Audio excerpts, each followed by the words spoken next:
अस्सलाम वालेकुम रहमतुल्लाहि व बरकातुहू। बेटा आज हमारा 4th लेक्चर है। जो हमारा टॉपिक रह गया था लास्ट टाइम वैलेंसी, आज हम उसको स्टार्ट करने जा रहे हैं। तो सबसे पहले हम वैलेंसी को डिफाइन करते हैं कि वैलेंसी क्या है। वैलेंसी को आपकी बुक के अकॉर्डिंगली डिफाइन किया जाता है। Combining capacity of an element with other element. Combining capacity of an element with other element।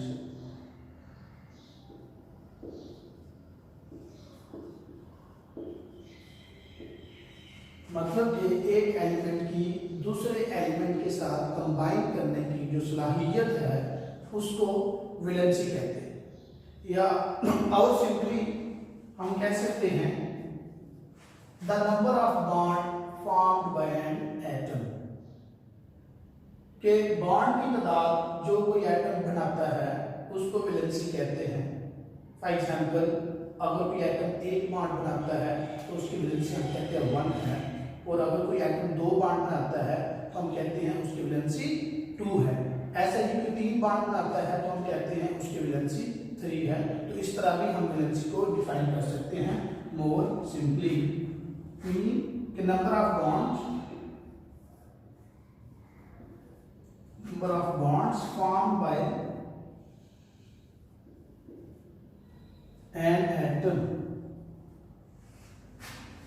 Number of bond formed by an atom. बेटा ये दोनों तरह से आप वैलेंसी को डिफाइन कर सकते हैं।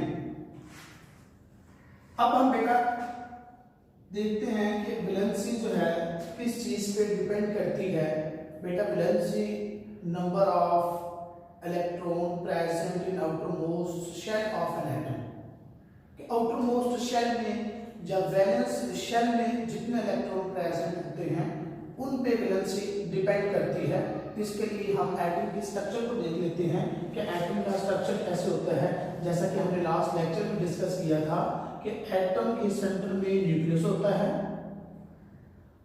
और न्यूक्लियस के अंदर बेटा proton, P stand for proton and N stand for neutron, ये न्यूक्लियस में पार्टिकल मौजूद होते हैं। जबकि न्यूक्लियस से बाहर बेटा इलेक्ट्रॉन प्रेजेंट होते हैं जो कि स्पेसिफिक पाथ के ऊपर मूव कर रहे होते हैं, न्यूक्लियस के गिर्द रिवॉल्व कर रहे होते हैं। उन पाथ को हमने कहा था शेल। क्लियर? तो बेटा अगर हर एटम इस यूनिवर्स में हर एटम अपने आप को स्टेबल करने की कोशिश करता है, तो स्टेबल होने के लिए हमने डिस्कस किया था कि एटम ऑक्टेट रूल फॉलो करते हैं। ऑक्टेट रूल को फॉलो करते हैं।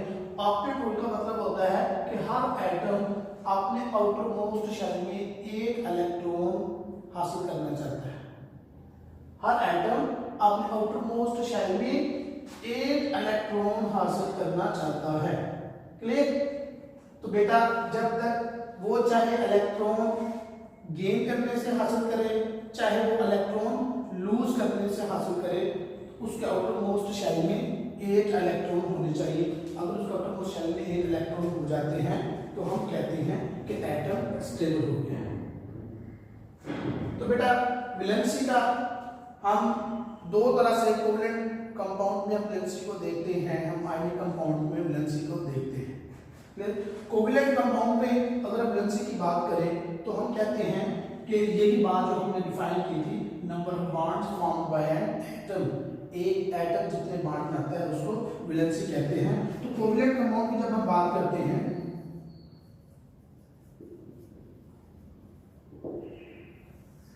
तो लेट्स सपोज हम कहते हैं कि नंबर ऑफ हाइड्रोजन आयन की हम बात करते हैं कि नंबर ऑफ हाइड्रोजन आयन, किसी कंपाउंड में जितने हाइड्रोजन आयन होंगे वो उसकी वैलेंसी होगी। फॉर एग्जांपल हम HCl की बात करते हैं तो क्लोरीन में बेटा एक हाइड्रोजन एटम है तो उसकी वैलेंसी 1 है। बेटा ऐसे ही हम बात कर लेते हैं वाटर की तो बेटा वाटर में ऑक्सीजन जो है उसके साथ 2 हाइड्रोजन एटम अटैच हैं, तो हम कहते हैं कि इसकी वैलेंसी क्या है, 2 है, इसकी वैलेंसी 1। क्लोरीन की ऐसे ही इसकी वैलेंसी 2 है, क्योंकि 2 हाइड्रोजन एटम प्रेजेंट है कोवैलेंट कंपाउंड में। ऐसे बेटा अगर हम अमोनिया की बात करें तो हम देखते हैं अमोनिया का जो फार्मूला होता है वो होता है NH3। हम इसको ऐसे भी लिख सकते हैं, लेकिन स्ट्रक्चर फार्मूला में लिखा ताकि बॉन्ड शो हो सके।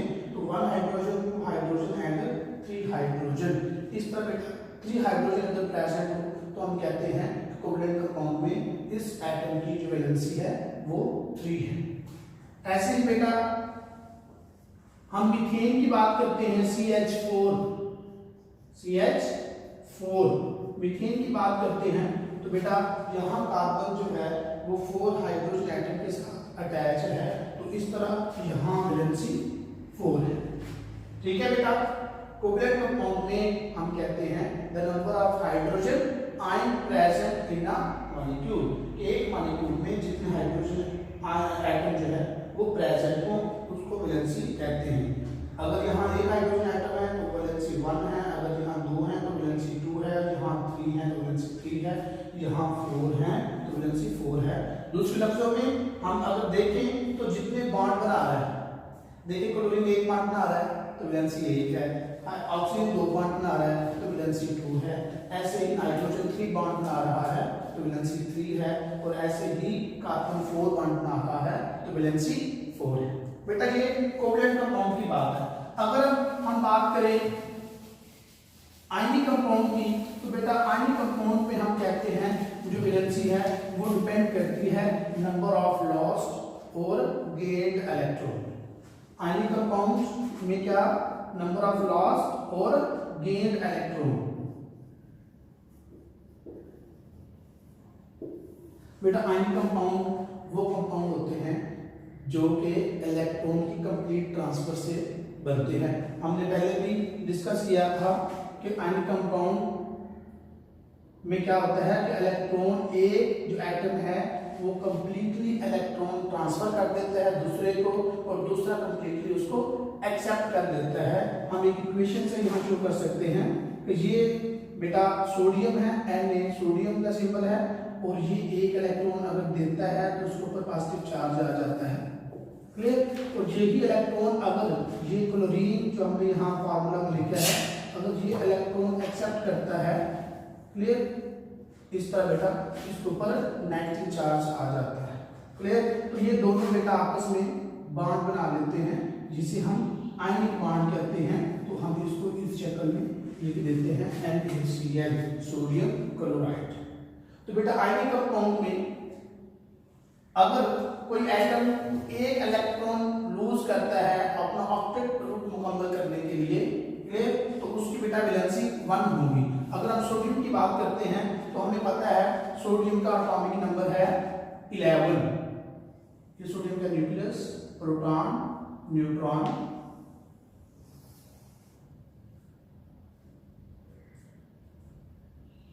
ये आउटरमोस्ट शेल या बैलेंस शेल हम कह सकते हैं, इसके अंदर वाला शेल, ये उसके अंदर वाला शेल।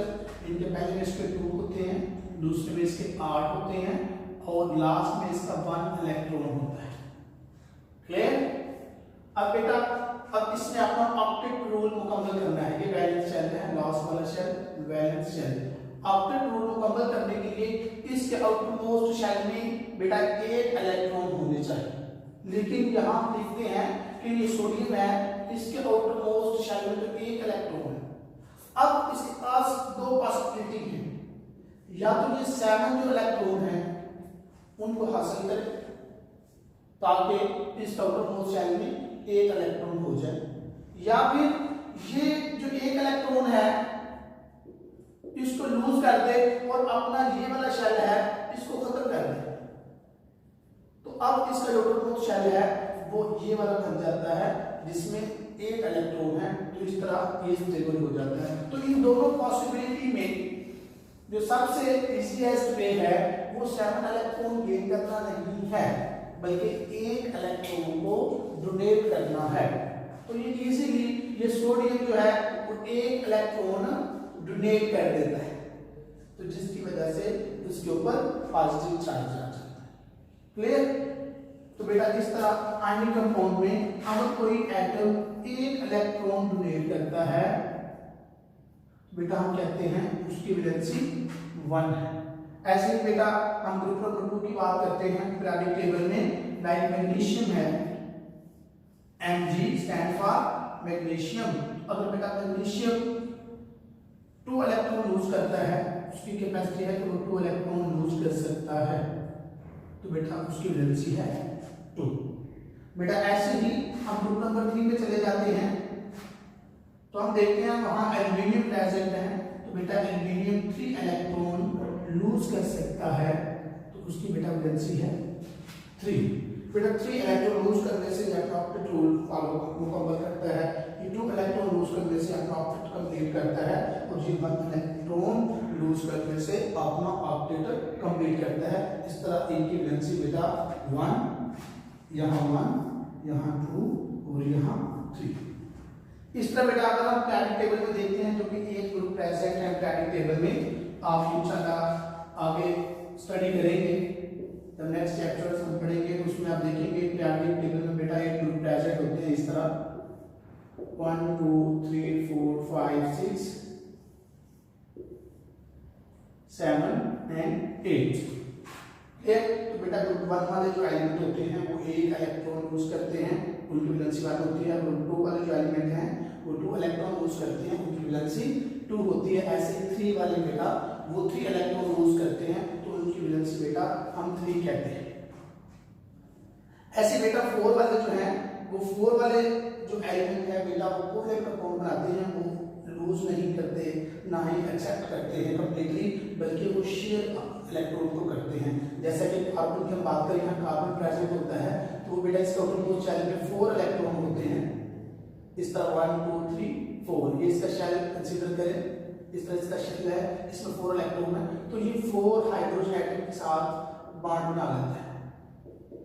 मीन के ना तो देता है इलेक्ट्रॉन, ना ही देता है, बल्कि शेयर करता है, दोनों अपने आप कह लेंगे ऑब्जेक्ट को कंप्लीट कर लेते हैं। इस तरह वो 8 इलेक्ट्रॉन हो जाते हैं, ठीक है, 1 2 3 4, और एक यहाँ हाइड्रोजन का एक इधर और एक इधर, इस तरह इसका आउटरमोस्ट 8 इलेक्ट्रॉन हो जाते हैं। तो ये अपना ऑब्जेक्ट फॉलो करते हुए अपने आप को स्टेबल कर लेते हैं।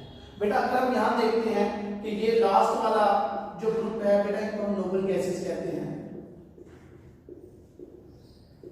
बेटा इनका ऑब्जेक्ट कंप्लीट है, इनका आउटरमोस्ट शेल में 8 इलेक्ट्रॉन मौजूद हैं, ये ना तो इलेक्ट्रॉन देते हैं और ना ही देते हैं। पीछे हमारे पास बच्चे बेटा ये 3 group number 5, group number 6, group number 7। बेटा ये ग्रुप नंबर भी वैलेंसी को शो कर रहा है कि आउटरमोस्ट वैलेंस शेल के इलेक्ट्रॉन को शो कर रहा है। ये ग्रुप नंबर 5 है, इसका आउटरमोस्ट शेल में बेटा 5 इलेक्ट्रॉन है। ये ग्रुप नंबर 6 है, इसका आउटरमोस्ट शेल में बेटा जितने भी एलिमेंट है उनका आउटरमोस्ट शेल में 6 इलेक्ट्रॉन है। और ये ग्रुप नंबर 7 है, उनके आउटरमोस्ट शेल में 7 इलेक्ट्रॉन है। अब इन्होंने अपने ऑब्जेक्ट को फॉलो करना है, तो अगर 5 इलेक्ट्रॉन इसका आउटरमोस्ट शेल में है, तो बेटा इसको 5 को लूज करना बेटा इजी है, या 3 को बेटा ये एक्सेप्ट कर ले ताकि अपने 8 जो है वो इलेक्ट्रॉन कंप्लीट कर ले। तो बेटा इसके लिए 3 इलेक्ट्रॉन को एक्सेप्ट करना इसके लिए इजी है। क्लियर? तो इस बेटा इस तरह की वैलेंसी जो है वो 3 हो जाती है, जिसमें बेटा नाइट्रोजन आ जाता है। बेटा इसमें ग्रुप नंबर 6 में बेटा ऑक्सीजन है, उस आउटरमोस्ट शेल में बेटा 6 इलेक्ट्रॉन है, तो वो 2 इलेक्ट्रॉन को एक्सेप्ट कर लेता है। तो इस तरह बेटा उसकी वैलेंसी जो है वो भी 2 आ जाती है। और इस तरह बेटा क्लोरीन है, उसका आउटरमोस्ट शेल में बेटा यहाँ क्लोरीन है Cl, ठीक है, ये ऑक्सीजन लिख लेते हैं, यहाँ नाइट्रोजन लिख लेते हैं। बेटा इस तरह ये बेटा क्लोरीन है, तो क्लोरीन के आउटरमोस्ट शेल में 7 इलेक्ट्रॉन है, तो बेटा ये एक इलेक्ट्रॉन एक्सेप्ट करके अपने आप को स्टेबल कर लेता है। तो इस तरह बेटा जो इलेक्ट्रॉन देते हैं और उनके ऊपर पॉजिटिव चार्ज आ जाता है, लाइक सोडियम, लाइक आप कह लें मैग्नीशियम, लाइक एल्यूमिनियम, तो इनको हम कहते हैं इलेक्ट्रोपॉजिटिव एलिमेंट। और इनकी वैलेंसी 1 2 3 इस तरह होती है, जितने इलेक्ट्रॉन ये डोनेट करते हैं। तो बेटा इधर वाले ये जो एटम है, ये जो एलिमेंट है, इनको हम इलेक्ट्रोनेगेटिव एलिमेंट कहते हैं, इलेक्ट्रोनेगेटिव एलिमेंट। अब बेटा इनकी वैलेंसी भी आप क्या लेंगे, इसकी 1 है, क्लोरीन की इनकी 2 है और नाइट्रोजन की 3 है। लेकिन ये हम इनके साथ माइनस का साइन लगाते हैं, इसका मतलब है कि इन्होंने इलेक्ट्रॉन को एक्सेप्ट किया है, इनमें इलेक्ट्रॉन की तादाद बढ़ गई है। तो इनलिए बेटा इनको नेगेटिव चार्ज होता है, तो इनको बेटा हम इलेक्ट्रोनेगेटिव एलिमेंट कहते हैं, मीन इनके ऊपर नेगेटिव चार्ज प्रेजेंट है। तो इस तरह बेटा वैलेंसी की बात जो हम कर रहे हैं कि कोवेलेंट आयनिक कंपाउंड में या तो इलेक्ट्रॉन जितने भी इलेक्ट्रॉन देता है या इलेक्ट्रॉन एक्सेप्ट करता है, तो उसके अकॉर्डिंगली उस एटम की वैलेंसी होती है। ठीक है बेटा, कोवेलेंट कंपाउंड में भी हो गया वैलेंसी, जो कि हाइड्रोजन एटम के ऊपर डिपेंड करती है। हम कहते हैं कि हाइड्रोजन है, 2 हाइड्रोजन है, 3 हाइड्रोजन है, 4 हाइड्रोजन है, तो इसमें उनकी वैलेंसी 1 2 3 एंड 4 हो जाती है। बेटा इसके बाद वैलेंसी की हम पढ़ते हैं वेरिएबल वैलेंसी। वैलेंसी में बेटा हम पढ़ते हैं वेरिएबल वैलेंसी कि कुछ बेटा एलिमेंट ऐसे हैं जो वेरिएबल वैलेंसी शो करते हैं, मतलब कि उनकी वैलेंसी जो है वो बदलती रहती है। तो आपकी बेटा बुक में 2 एग्जांपल दी हुई हैं, एक बेटा फेरस सल्फेट है और दूसरा बेटा फेरिक सल्फेट है। एक का फार्मूला है FeSO4, FeSO4। इधर बेटा जो आयरन है, Fe आयरन का सिंबल है, इसकी वैलेंसी बेटा यहाँ क्या है 2। ठीक है, और एक और बेटा यहाँ आपका कंपाउंड है जिसका नाम है ferric sulphate, Fe2SO4 thrice, Fe2SO4 thrice. बड़ी ब्लैक हम साथ लगाते हैं। ले यहाँ इसकी बेटा आयरन की जो वैलेंसी है वो 3 है। तो इस तरह बेटा ये एलिमेंट है आयरन, तो ये वैलेंसी 2 भी शो करता है और ये वैलेंसी 3 भी शो करता है। तो इसलिए हम कहते हैं इनकी वैलेंसी जो है वो वेरिएबल वैलेंसी है। बेटा इसका स्ट्रक्चर हम डिस्कस कर लेते हैं, कैसे इसकी वैलेंसी यहाँ 2 आ रही है और यहाँ 3 आ रही है। बेटा अगर हम सल्फेट का स्ट्रक्चर ड्रा करते हैं तो हम देखते हैं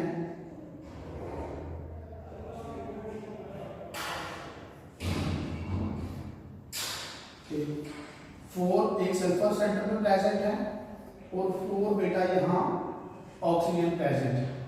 बेटा ऑक्सीजन की वैलेंसी 2 होती है, तो यहाँ इसकी वैलेंसी बेटा सेटिस्फाई है, इसमें 2 बॉन्ड बनाए हैं। यहाँ सल्फर के साथ ही ऑक्सीजन ने भी 2 बॉन्ड बनाए, इसकी वैलेंसी भी सेटिस्फाई है। लेकिन यहाँ बेटा ऑक्सीजन 1 बॉन्ड बनाया, अभी इसको 1 बॉन्ड बनाने की जरूरत है, और ये भी बेटा ऑक्सीजन है, इसने भी 1 बॉन्ड बनाया, इसने भी 1 और बॉन्ड बनाना है। तो यहाँ जो आयरन होता है इसको एक इलेक्ट्रॉन बेटा डोनेट कर देता है। तो इस तरह देखिए इस बेटा स्ट्रक्चर में जो आयरन ने 2 बॉन्ड बनाए हैं, तो इस तरह आयरन की यहाँ वैलेंसी जो है जो फेरस सल्फेट है उसमें इसकी वैलेंसी 2 है। इस तरह बेटा जो Fe2SO4 इसमें इसकी वैलेंसी 3 है। हम बेटा इसका स्ट्रक्चर भी देख लेते हैं कि 3 सल्फेट यहाँ प्रेजेंट है। तो कैसे बेटा इसकी वैलेंसी 3 हो जाती है, जैसे कि पहला स्ट्रक्चर हमने पहले भी ड्रा किया है ये, तो इस तरह हम एक और स्ट्रक्चर इसका ड्रा कर लेते हैं।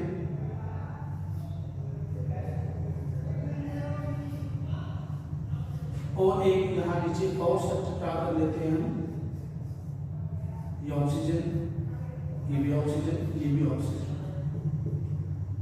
क्लियर बेटा? अब जो आयरन है यहाँ बेटा 3 इलेक्ट्रॉन जो है वो ट्रांसफर करता है, यहाँ इसको दे देता है। तो इस तरह ये ऑक्सीजन जो है बेटा इसकी वैलेंसी 2 कंप्लीट हो जाती है, यहाँ भी कंप्लीट हो जाती है और यहाँ भी। इस तरह एक और इसमें आयरन है बेटा, वो भी इस तरह 3 बॉन्ड बना लेता है। तो इस तरह बेटा जितने भी बॉन्ड बनाता है आयरन की उसकी वैलेंसी होती है। तो यहाँ भी आयरन की वैलेंसी 3 है। तो इस तरह बेटा इस कंपाउंड में जो आयरन की वैलेंसी है वो 3 है, जबकि ऊपर वाला कंपाउंड है जो फेरस सल्फेट है उसमें आयरन की वैलेंसी 2 है। बेटा ऐसे ही जो जिन एलिमेंट की वैलेंसी जो है वेरी करती है और ऐसे वैलेंसी को बेटा हम वेरिएबल वैलेंसी कहते हैं। बेटा ये हमारा टॉपिक कंप्लीट हुआ। इसके बाद जो हमारा टॉपिक रहता है atomic number and atomic mass.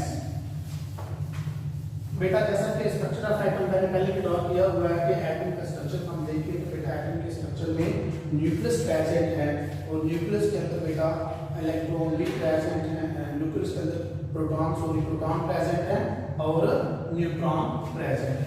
जबकि न्यूक्लियस के बाहर बेटा इलेक्ट्रॉन रिवॉल्व कर रहे होते हैं। तो बेटा एटॉमिक नंबर क्या होता है? एटॉमिक नंबर बेटा एटॉमिक नंबर को हम डिफाइन करते हैं the number of proton present in the nucleus of an atom of an element. Mean the number of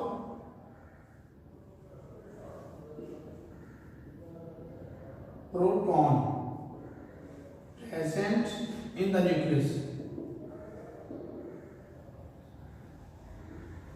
of an atom।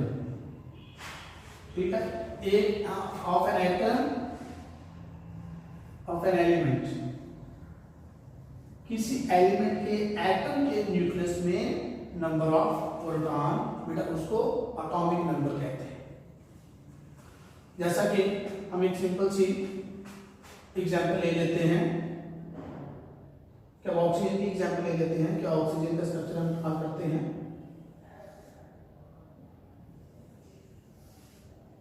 हमें पता है कि ऑक्सीजन का बेटा एटॉमिक नंबर 8 है। इसका मतलब है उसके प्रोटॉन की तादाद 8 है, न्यूट्रॉन की तादाद भी उसमें 8 होती है, तो उसमें बेटा इलेक्ट्रॉन भी 8 होती हैं, 2 and 6। क्लियर? तो बेटा यहाँ ऐसे ही बेटा हम हाइड्रोजन की बात करें। बेटा हाइड्रोजन के न्यूक्लियस में बेटा प्रोटॉन और न्यूट्रॉन मौजूद होते हैं। प्रोटॉन 1 होते हैं, न्यूट्रॉन 0 होते हैं, और ऐसे बेटा एक इलेक्ट्रॉन जो है वो न्यूक्लियस के बाहर मौजूद होता है। तो इस तरह बेटा हाइड्रोजन का एटॉमिक नंबर 1 होता है। बेटा जितने न्यूक्लियस के अंदर प्रोटॉन प्रेजेंट होते हैं बेटा उसको हम एटॉमिक नंबर कहते हैं उस एटम का। मीनिंग कि अगर एक इलेक्ट्रॉन प्रेजेंट है तो एटॉमिक नंबर 1 है, और अगर आपके 2 इलेक्ट्रॉन प्रोटॉन प्रेजेंट है तो एटॉमिक नंबर 2 है। बेटा ऐसे हम कार्बन की एग्जांपल भी ले लेते हैं कि हम कहते हैं कार्बन का एटॉमिक नंबर 6 होने का मतलब ये है कि उसके न्यूक्लियस के अंदर बेटा जो प्रोटॉन है वो 6 है। प्रोटॉन कितने हैं? 6 है, जबकि न्यूक्लियस के बाहर जो इलेक्ट्रॉन है वो भी 6 है। क्लियर बेटा? यहाँ तक उम्मीद है कि आपको समझ लग गई है कि न्यूक्लियस के अंदर जो प्रोटॉन है उनकी जितनी तादाद होगी वही एटॉमिक नंबर होगा। वो प्रोटॉन के ऊपर बेटा पॉजिटिव चार्ज होता है, ये भी ध्यान में रखिएगा। अब बेटा प्रोटॉन नंबर को हम इसको एटॉमिक नंबर को प्रोटॉन नंबर भी कह सकते हैं, या हम इसको आइडेंटिफिकेशन नंबर भी कह सकते हैं। मीन कि हम कितने भी एलिमेंट, एक एलिमेंट है उसके जितने भी एटम हैं बेटा उसमें नंबर ऑफ प्रोटॉन एक जितने होते हैं। ठीक है, हम बेटा कोई भी एलिमेंट ले लें, गोल्ड ले लें, गोल्ड में बेटा जितने एटम होंगे बेटा हर एटम के न्यूक्लियस के अंदर प्रोटॉन की तादाद एक जितनी होगी। ऐसे ही बेटा हम ऑक्सीजन ले लेते हैं तो बेटा ऑक्सीजन के जितने भी एटम होंगे वहाँ इस एलिमेंट के जितने भी एटम हैं उसमें जो नंबर ऑफ प्रोटॉन है वो सेम होंगे। तो बेटा हम एटॉमिक नंबर को बेटा G से शुरू करते हैं। G से शुरू करते हैं। अगर एटॉमिक नंबर 1 है तो हम कहते हैं G इज इक्वल टू 1, और अगर बेटा एटॉमिक नंबर 6 है तो हम कहते हैं G इज इक्वल टू 6, और अगर बेटा एटॉमिक नंबर ऑक्सीजन की सूरत में बेटा अगर 1 है तो हम कहते हैं G इज इक्वल टू 8, इसका एटॉमिक नंबर 8 है। बेटा ये भी याद रखिएगा कि एटॉमिक नंबर को आइडेंटिफिकेशन नंबर भी कहते हैं, कि हम एटॉमिक नंबर से आइडेंटिफाई कर सकते हैं कि कौन सा एटम है। अगर मैं कहूँ एटॉमिक नंबर 6 है तो हमारे ज़हन में आ जाना चाहिए कि ये कार्बन की बात कर रहे हैं। अगर मैं कहूँ कि एटॉमिक नंबर 8 है एक एटम का तो हमारे ज़हन में आ जाना चाहिए कि ये ऑक्सीजन की बात कर रहे हैं। अगर मैं कहूँ एटॉमिक नंबर एक ऐसा एटम है जिसका एटॉमिक नंबर 1 है तो फौरन हमारे ज़हन में आ जाना चाहिए कि ये हाइड्रोजन की बात कर रहे हैं। क्लियर? तो बेटा इस तरह number of proton present in the nucleus of an atom of an element is called atomic number identified by G। ठीक है, इसको G से हम रिलेट करते हैं, रिप्रेजेंट करते हैं। बेटा ऐसे ही अगर हम एटॉमिक मास की बात करें तो बेटा हमें पता है कि एटम का जो स्ट्रक्चर है उसमें बेटा न्यूक्लियस अगर हम देखते हैं तो एटम के न्यूक्लियस के अंदर बेटा प्रोटॉन भी प्रेजेंट हैं और न्यूट्रॉन भी प्रेजेंट है। प्रोटॉन एंड न्यूट्रॉन ये एटम के न्यूक्लियस में प्रेजेंट होते हैं। प्रोटॉन के ऊपर बेटा पॉजिटिव चार्ज होता है और न्यूट्रॉन के ऊपर बेटा कोई चार्ज नहीं होता। तो एटॉमिक मास हम लिखेंगे sum of number of proton and neutron present in the nucleus of an atom of an element. Sum of number of proton and neutron present in the nucleus of an atom। किसी atom के nucleus में proton और neutron के sum को बेटा atomic mass कहते हैं। हम बेटा यहाँ कार्बन की बात करते हैं तो कार्बन की बेटा प्रोटॉन की ताकत कितनी है बेटा 6, न्यूट्रॉन की ताकत भी 6 है, तो इसका एटॉमिक मास होगा 12। एटॉमिक मास होगा 12, ठीक है। और बेटा एटॉमिक मास को हम A से रिप्रेजेंट करते हैं कि A is equal to atomic number, ठीक है। Number of proton plus number of neutron, number of proton plus number of neutron. बेटा हमें पता है कि हम नंबर ऑफ प्रोटॉन को जी शो करते हैं और प्लस नंबर ऑफ न्यूट्रॉन।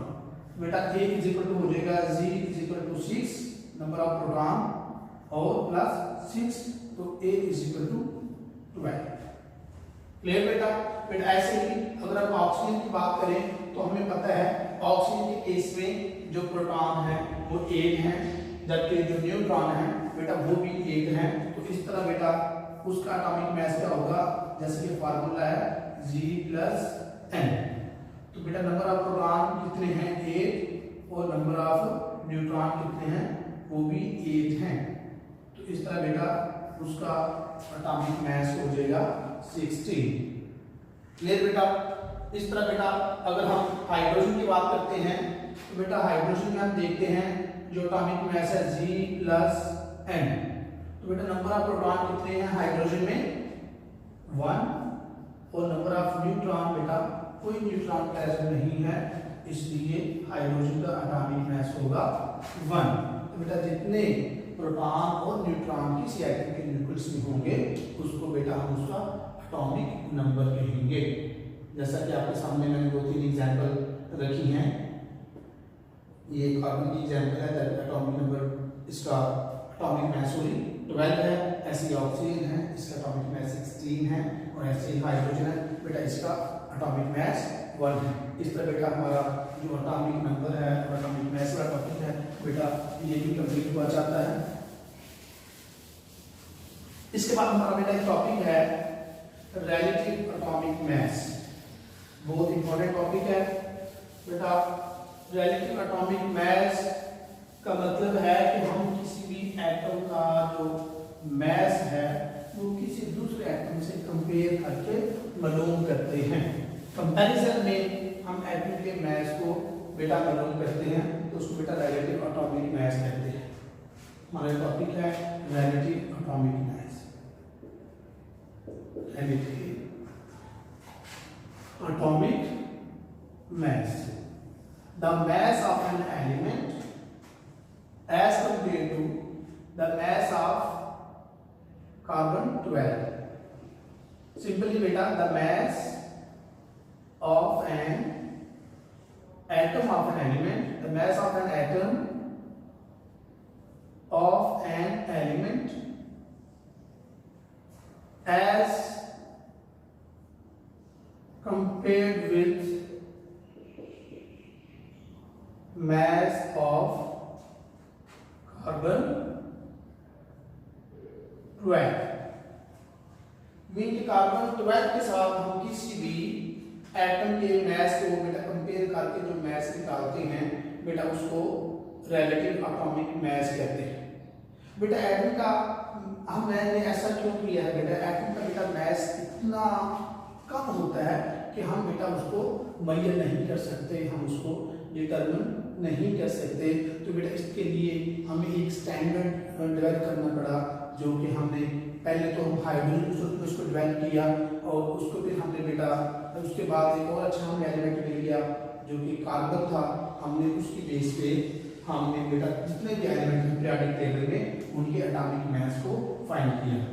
ठीक है, कार्बन 12 जो है बेटा, कार्बन 12 का मतलब है कि हम किसी भी इसका एटॉमिक मास 12 है। कार्बन 12 का मतलब है कि कार्बन 12 मीन ऐसा कार्बन जिसका एटॉमिक मास 12 है, जबकि दूसरे कार्बन के एटम हैं जैसे कि कार्बन 13 है, कार्बन 14 है, लेकिन हमने यहाँ लिया है कार्बन 12।